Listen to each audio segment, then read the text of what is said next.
Verse 18 says this in the NIV. He replied, I saw Satan fall like lightning from heaven.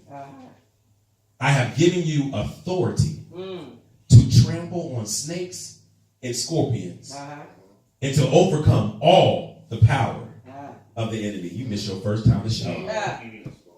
Thank you. Here your second time. We'll give it to you in advance.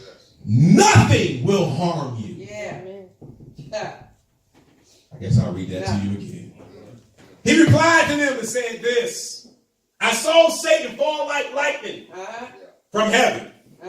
Verse 19 says, I have given you authority, my Lord, to trample on snakes and scorpions and to overcome all the power of the enemy. And it gives you a semicolon and says what? Nothing will harm you. You may be seated. Thank you, Lord. Topic of my message is bulletproof. Yeah, all right now. Okay now. Bulletproof.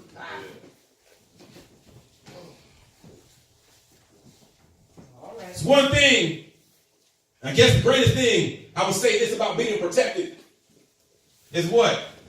Is knowing that you are protected. See, I told you a long time ago, I said it's one thing. I remember watching that. Will Smith, Fresh Prince of Bel-Air was my favorite show back in the day. And I remember we always seen in the beginning of the video, or the beginning of the show, the whole storyline about why he moved from Philly to California.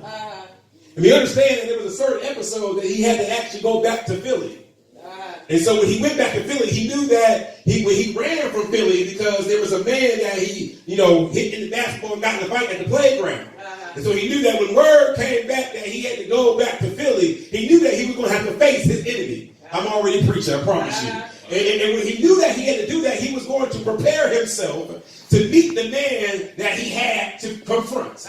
And when he went there, he thought that he was okay because he had all his boys with him. And he knew that he had numbers. And he thought that as long as I had numbers, I was going to do okay against this enemy that I had.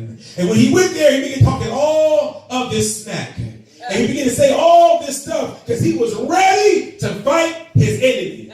And he was more, even though he lost the battle earlier in life, he felt that he was more confident because guess what? He was well protected. You know how people used to be back in the day. They couldn't fight worth a dime. But they knew that they had Cousin Crazy in their family that I can go ahead and call Cousin Crazy. And Cousin Crazy will go fight for me. And so and I don't get smart with everybody in the city because Cousin Crazy was going to fight for me. And so they felt like they was protected. But it was something weird about it because it seemed like soon he got done talking all his smack. He said, we gonna get you. And I remember the guy said, well, who is we? And he found out that when he turned around, everybody that was with him was already gone. And what he felt that when he was protected, guess what? It was all by himself. If anybody was a Martin fan, that was the same thing that happened with him and Mad Dog. When Mad Dog came in there, he thought everybody in the bar was going to go ahead and fight for him. But he found out that he had no protection. But when you know that you are protected, guess what? That's the best feeling in the world.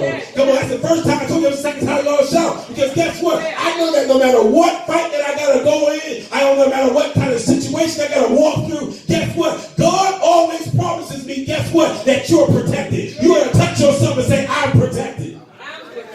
All right now. Right? Praise scripture always go, quote, right? It says what? You ain't gonna walk the valley of the shadow of death. I will fear no evil. Why? Because he says what? For thou art with me. All he's saying is guess what? I don't fear because guess what? You are protected. That's a great feeling to be walking around the earth with. I'm protected. Matter of fact, you ought to be able to. I wish we had a sign on ourselves. You know how everybody who got in a security at their house got a sign out front to let everybody know you might not want to try to break into my house because guess what? I'm protected.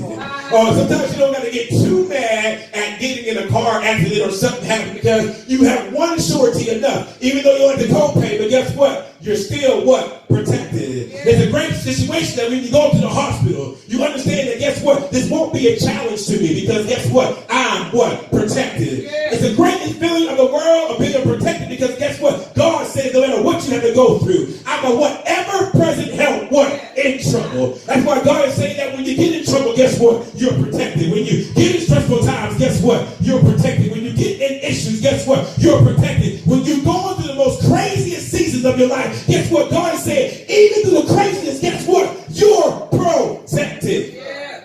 Thank you, Lord. A bulletproof vest. I never last more than 15 minutes with this car. A bulletproof vest protects you through two things. Mm-hmm. It says penetration resistance. And not only penetration resistance, but then it also protects you from the amount of impact force that is delivered to the body. People think that it's only to keep the bullet from going through you. But it's also, people got to understand that when you get shot, you still feel the bullet hit you. It just doesn't go through you. Oh, I feel like that's right there. Wow. What's keeping the bullet from going through you is the protection that you have on you. Y'all missed it. Yeah. God is like a bulletproof vest. It's not that you may not feel the impact, but he's protecting you from the impact. Come on, somebody. Yeah. And sometimes you get to thank God and say to yourself that I thank God that even though it may have hit me and I may have felt it, it didn't go through me.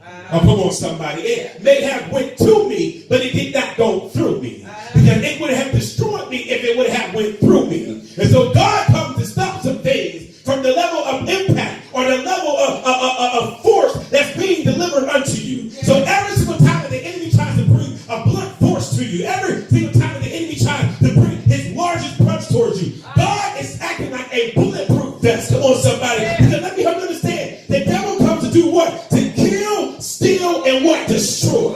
So he's not coming just to hit you. He's not coming just to hurt you. God, the devil's coming to kill you. Not only to kill you, but kill your mindset, kill your mentality, kill your situation, kill your circumstance, kill your spirit, kill your desire, kill your purpose, kill your promise, kill your entire being. And that's what the enemy's coming to do, to kill, steal, and destroy. But I thank God that we serve a God like a bulletproof vest, that even though I may feel it, I won't die to it. Come on, somebody. It's coming in to protect me from the blunt force that the enemy's coming against me. It's coming to protect me from the situation that's coming up against me. But God said that even though you may feel it, guess what? You won't die to it. Come on, somebody. It may come to you, but guess what? It won't go through you. So, we got to understand that God is our protection. He's always present to protect us. So when we look at the scriptures and the verses leading up to it, we see that he tells them this. Now I'm talking about this on my live on this morning. Is that first of all, even before we get to that verse, verse 3 says this. It says that go your ways, behold, I send you forth as what? Lambs among wolves. Yeah. And so we got to understand is today we talk about living in our purpose.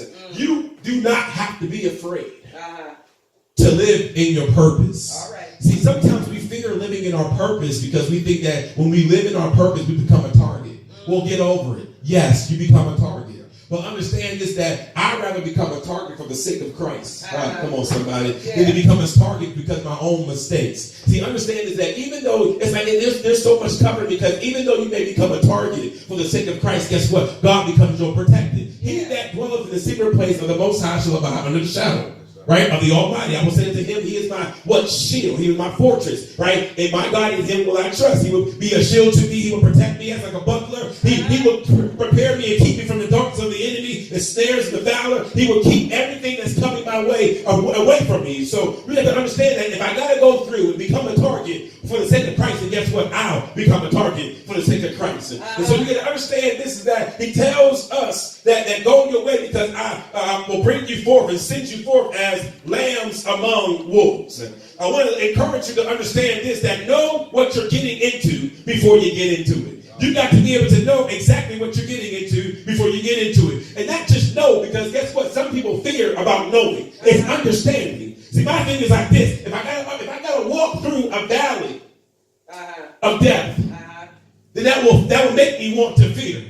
But when I understand that God is always with me, then that gives me the understanding that I may have to go through some dark places. I may have to go through some challenging times. times. But when I understand that God is going to be with me all along, it makes me go through my situation just a little bit better. Oh, y'all just looking at me today, but I'm coming to let you know is that yes, in uncomfortable situations may feel like a uncomfortable situation that you don't want to go through. But when you understand that God is going to bring you out on the other side, you may go through your situation just a little bit better. Will it feel good? No, it won't feel good. But guess what? At the end of the day, I know that guess what? And we always say something greater is coming on the other side. Yeah. You got to understand that yes, you will become a target to the enemy. You got to understand you also become a target to your enemies. Everybody's not going to be excited about you going into your purpose. Yeah. But understand this, like I told people last week, if your purpose offends them, then so what? Because guess what? You have a goal to reach. Because guess what? God has an expected end. That's why he said to you that even though you may have to go through your trials and tribulations,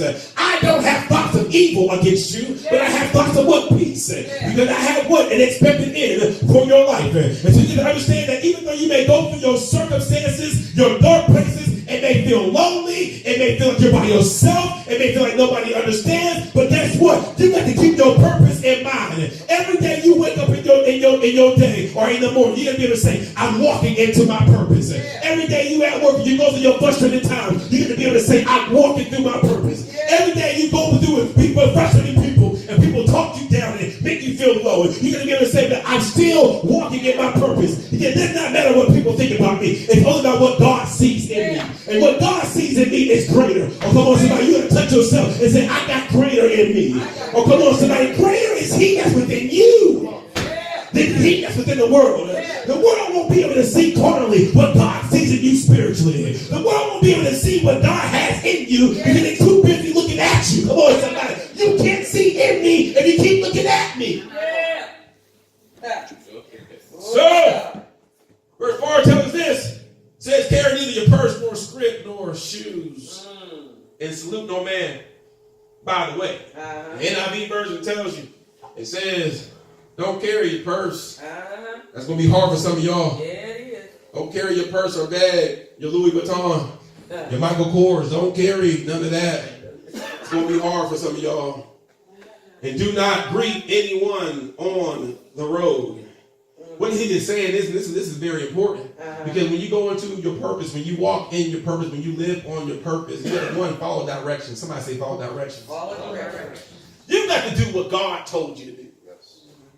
If he told you to go left, and then to go right, and to go left, and you end up down them steps, and end up downstairs in the kitchen, and then you chose to go out the front door and go around the back and end up in the kitchen. You did not follow directions just because you ended up in the kitchen. Oh, y'all missed that part. You got to be able to be obedient to the directions that God is telling you to do. Because what happens is, like I said this morning, is that we get to a place in our time, in our life, that we think our necessities is God's necessities. Missed it. You may ask yourself and say, what does me bringing this, that, and the other do for me with what you have for me, God? Sometimes God is saying that all you need is me. Come on, somebody. You don't need anything that resembles you. You just need me. You don't need your shoes. You don't need your purse. You don't need your favorite makeup. You don't need your wig. You don't need any of that. All you need is me. Somebody say, all I need is God. All you need is me. God is saying that even through this, guess what? I got you. You don't have to worry about what you're missing. You don't have to worry about what you're leaving. The problem is that if your house is on fire right now, many of us won't even be thinking about getting out alive. Many of us be thinking about what's about to burn up in the house. And sometimes God is trying to say that you don't have to worry about what you're leaving, because guess what? What you're leaving is far less than what you're going to receive. Oh, come on, somebody. God is saying, sometimes I got to tell you to leave everything that you have in order to get everything that you need. That's the same thing that Abraham did. Abraham leave everything that he had to be able to receive everything that he needed. Oh, come on, somebody. God is saying you got to be able to destroy, get rid of, take away from, just so I can give everything to you. You don't have to worry about what normality is. I know it may seem uncomfortable because back in the day, if if I didn't wear any sandals and you had me walking on rocky and dirt ground and my toes no longer, I don't got no mani and pain no more because I'm walking on rocks and I'm walking on dirt roads. And God, why would you put me in this uncomfortable situation? But understand this, the more uncomfortable you are, the more you are on your road of purpose. Come on, somebody. The more it seems like it's inconvenient to you, the more it is on your road of purpose. Because understand, your purpose was never meant to be convenient. It was meant to get the glory out. Come on, somebody. The glory to go into God. Your purpose was never meant to make you look good, but it was for, oh my God, I wish I could read the rest of the text. It was meant for God to look good. Yeah. All right now. Uncomfortable. Uncomfortable. But what he's saying is this. He said, God is saying, even through this, I got you. You got to be able to live your purpose with purpose. Live your purpose with purpose. When you are called, do it with purpose. We say when we give, we not only give on purpose, but we give in purpose. There's too many people doing their purpose with no purpose. Oh my God, today. That's why you can't be a greeter and not greet in purpose. Nobody want to see you the first thing in this church and you ain't smiling. You got to be able to do that what? With purpose. You can't sing to somebody and you sitting there doing it without purpose because your job is to minister in purpose, to reach the heart and the depths of people, to be able to change the environment and the atmosphere within their spirit. You can't preach without purpose because guess what? If I came up here and just preached to you anything and didn't really care about what I was preaching, I didn't really care about the outcome, I just wanted to preach to you, then guess what? There will be no outcome. There will be no desires, no things that's changing into your life. But God is sitting there saying that you got to not only live within your purpose, but you got to live on purpose. Come on, somebody. You just can't just exist without existing. You can't just be present without presently being there. Come on, somebody. But God is saying you got to live your purpose with purpose. Every day that you work out, guess what? You got to be able to live in your purpose. This is the day that the Lord has made, and we shall be glad in it. I should be glad to minister to somebody. I should be glad to tell somebody the goodness of God. I don't have no time for no foolish conversation because God has been so good to me. I don't have no time to keep making the same mistakes, because guess what? I got God on my mind, and every morning is new grace and new mercy, and so I'm going to change my walk. I'm going to change my talk. I'm going to change the way I act. I'm going to change the way I respond because God has been so good to me. Do I have anybody in this house that God has been so good to you that he deserves all the glory on Monday, on Tuesday, on Wednesday through Friday, on Saturday, and Lord have mercy, he definitely deserves all the glory on Sunday. That's why he said enter into his gates with thanksgiving and into his courts with praise. That's not necessarily just for him, but that's for you because guess what? I thank you, Lord, for waking me this morning because I should have died throughout this week. I thank you, Lord, for protecting me in my body. I should have been hurt this week. I thank you, Lord God, for feeding me because I should have been hungry this week. I should have been cold and freezing below temperature. But God, you helped me survive. Y'all ain't even survivors on this morning. So he says this in verse 5 and 6. We hurry this up because it says, into whatsoever house ye enter, first say peace to this house. Yeah. Reading in NIV, it says this: if someone who promotes peace is there, your peace will rest on them. If not, it will return to you. You guys understand this? You don't lose peace because others refuse peace. Let me tell you that again. You don't lose peace because others refuse peace. You ain't gotta bend over and get all upset because somebody didn't receive the peace that you try to bring unto them. The text says this: if you say peace unto you and they live in peace, then they'll receive your peace. If they don't, then they'll just come back to you. All right. What is that saying? I'll be peaceful regardless. You won't be peaceful. Because my peace surpasses all understanding. Yeah. So even when you want to bring chaos to a current situation, my peace shall be sustained. Stand still and what? See the salvation of the Lord. Yes.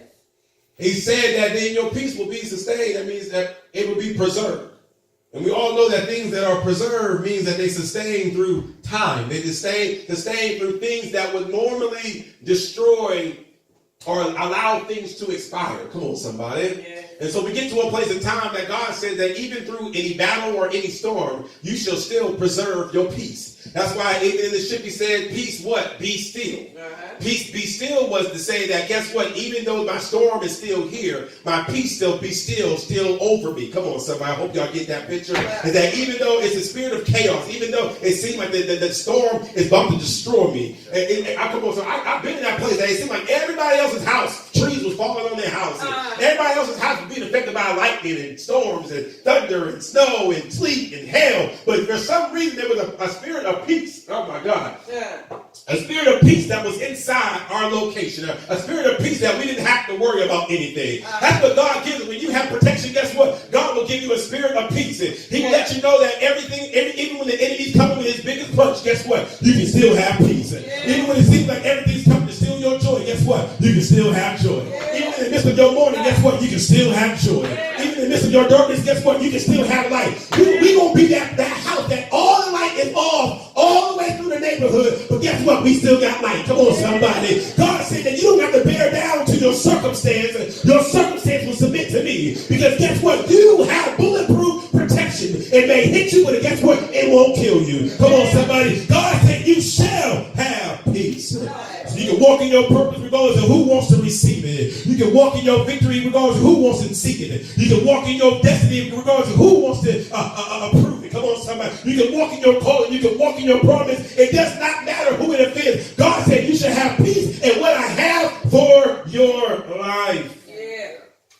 So verse 10 says, but in whatsoever city you enter, they receive you not. Go your ways out into the streets of the same, and say, even the very dust of your city, which cleaveth on us, we do wipe off against you. Basically saying that if you enter into a place that does not receive you, wipe your feet. Mm-hmm. I'm encouraging you this right here. This is a season where you got to stop looking for everybody else's approval. Hello. All right now. A carnal mind will never understand spiritual-minded things. And we looking for approval from folk who not even trying to live right for God. Because we've always been geared to fitting into their circle. But God is saying that I am coming to create a new circle for you. Y'all believe that today? Mm-hmm. And a new circle is a circle of people whose name is written in the book of life. Yeah. And you got to be able to choose ye this day whom ye will serve. Mm-hmm. Well, no man can serve two masters. He said, I would rather you be what? Hot or cold. Yeah. But if you are lukewarm, I will what? Spew you out of my mouth. Yeah. God is saying that a double-minded man is unstable in all his ways. You got to be able to choose which circle do you want to fit in. Do I want to fit into the circle of life or fit into the circle of the kingdom? And I don't know about you, but I'm ready to go to heaven, and I want to fit in God's circle. Come on, somebody. But God is sitting there saying this, that if someone that doesn't receive who you know that you are, because even if you may not see it, you can walk in it. Come on, somebody. He said, if you don't see it, you will never see it. But you got to be able to see it before you can even walk into it. But God says, speak those things that are not as they already are. So we got to be able to walk into the calling and to the purpose that God has on our life. And if they don't receive it, he says, does what? Dust your feet off. Come on, somebody. Dust your feet off. And when I look at this, I said there and said, that's exactly what it is. Because dusting your feet off is not taking people's foolishness into your purpose walk. Come on, somebody. The reason why you wipe your feet off when you first come to somebody's house and you come into the church and it says wipe your feet off is because guess what? We don't want to detract from what's in the outside on the inside. That was your fourth time in the shop right there. Because God is sitting there saying this, and they don't believe it, guess what? I wipe my doubters off. Come on, somebody. If they don't want to do it, guess what? I wipe my fearful off. I'm not going to take fear, doubt, and concern into my promise. Come on, somebody. God is sitting there saying that if they don't want to go with you, guess what? Just dust your feet off. Come on, son. They don't want to believe in you, guess what? Just dust your feet off. Come on. If you dust your feet off long enough, you be finding yourself shouting. So anybody want to practice shout, you just keep dusting your feet off. That's all you got to do when you get to the church. Dust your feet off. Before you know it, you shouting all over the place. You go to work, you can be right there on the top floor of High Mark. Guess what? That's your feet off. And if people want to hate on me, don't want to see my purpose, guess what? I'll shout right on your desk. Matter of fact, I do one for you. I don't care what it is. You just dust your feet off because I'm not taking this foolishness into my next season. Yeah. Thank you, Lord. Thank you. Jesus. Some of us got mud and concern and foolishness still on our feet from 20 years ago. Jesus. All because of what somebody said, all because of what somebody has done. We just keep walking in, tracking old dirt into new places. My. And God said you should have been dusted your feet off. Yeah. Good word. I have a new season for you. You cannot put old wine Yeah. in new wineskin. Yeah. Trying to do that will allow it to explode. But God said, I'm not trying to blow your life up right now. I got a new day for you. I got a new season for you. I got a new thing for you. But God said, you got to dust your feet off. My God, I don't care what it is. Some of us need to go home and wash every day. We got, because some of us got some dirt from some different places. We don't even have no dirt on. But God said, I'm coming to clean your feet, clean your steps. Order your steps. Come on, somebody. Every step of a good man is ordered by the word of the Lord. God said, I'm coming to direct you to your purpose. But you got to dust your feet off. Dust your feet off. Dust your feet off. Yeah. There's another analogy, just washing your hands with it. Yeah. Paul said, I'm not going to sit here and discuss this foolishness. I have already discussed this. I have already beat this man. I have already put him on trial. And y'all still want to kill this man for no reason. I'm not going to be connected to this. That's the same spirit we got to be able to have. If you want to be with foolish people, then guess what? I'm going to dust my feet off against you, because I will not be a part of foolishness. I will not be a part of darkness. I will not be a part of this situation. But I'm going to dust my feet. Somebody say, dust your feet off. Dust your feet off. Hey. You got to be able to tell yourself you won't track fear. Let them know it stays with you. I won't track doubt. Let the people know it stays with you. I won't track jealousy. Let them know it stays with you. I won't track this foolishness and unforgiveness and malice and envy. Yeah. Let them know I'll dust it off at your door. Oh. You can have it. That's what I tell you. You can have it. We got to be able to step out right now and say, you can have it. But I'm not having it. I'm walking in the clear walk. So understand this as we reference going up to verse 18 is this as I close. He says, he tells them, I'm sending you out into a place. It's going to be a place of almost like warfare. Yeah. I'm sending you to a place of almost like warfare. And you're going to be like lambs among wolves. Yeah.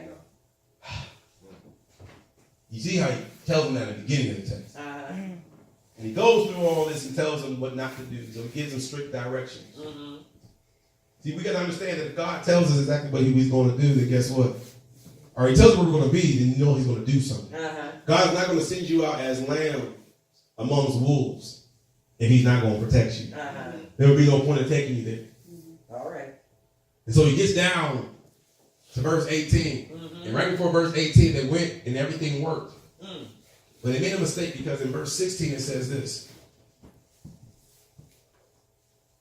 It says, but whosoever listens to you listens to me. Whosoever rejects me, but whosoever rejects me rejects him who sent me. They said the 72 returned with joy and said, Lord, even the demons submit to us in your name. That was the first mistake, because if you look at the end of 18, he says, or in 20, he says, however, do not rejoice that the spirits submit to you, but rejoice that your names are written in heaven. Understand that it didn't submit to them, it submitted to the God in them. But understand, this is why it happened. Because verse 18 tells us this. I saw Satan fall like lightning from heaven. I have given you what? Authority to trample on snakes and scorpions and to overcome all the power of the enemy. Come on, somebody. Jesus sees Satan falling like lightning from heaven. And he has told us that I have given you the authority. That can preach all to itself. To trample on snakes and scorpions and to overcome all the power of the enemy. And he promises them and says, what? Nothing will harm you. You got to be able to understand that, and no matter what comes your way, no matter what tries to fight up against your purpose, you got to understand that God has already given you the authority. And authority is a strong word when you want to operate in it. Because guess what it does? It tells you to take back your life.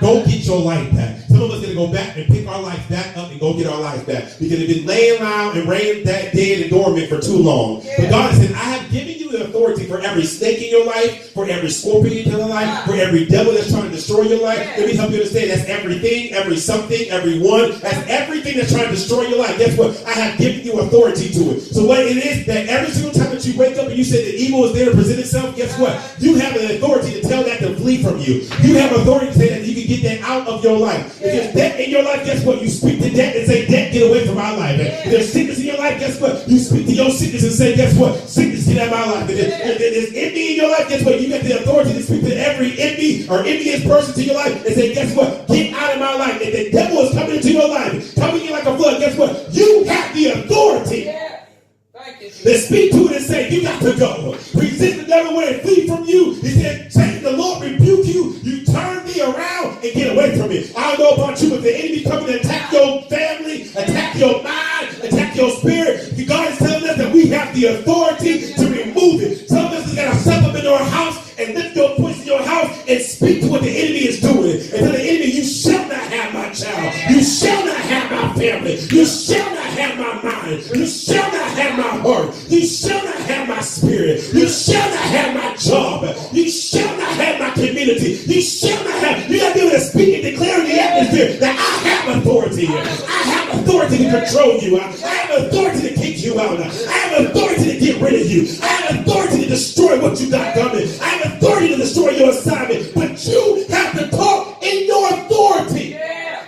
Thank you, Jesus. Talking. You have to talk into your authority. Sick and tired of the devil always winning. Sick and tired of the devil always coming in and defeating us and be sitting there talking, blaming everything on the devil. No, I'm blaming on you because you did not use your authority. All right now. Nothing but the truth. He has given us the authority to walk on snakes. Yeah. He has given us the authority to walk on scorpions.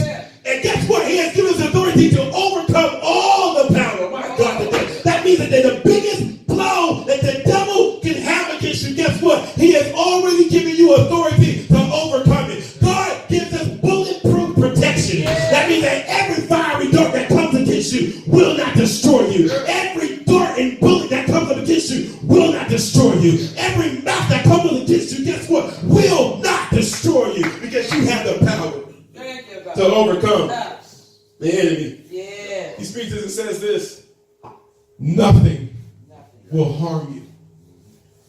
That can bless you right there. Yeah. That can let you live for eternity. Nothing will harm you. Nothing. Everything that you have to go through, you can receive it because nothing will harm you. You saying, God, I'm going through some major things. And it's seeming like it's altering my life. But you got to understand that you're coming out of it. Yeah. My God, today. You're going to come out of it because he says it in the word. These are Jesus' words. Nothing will harm you.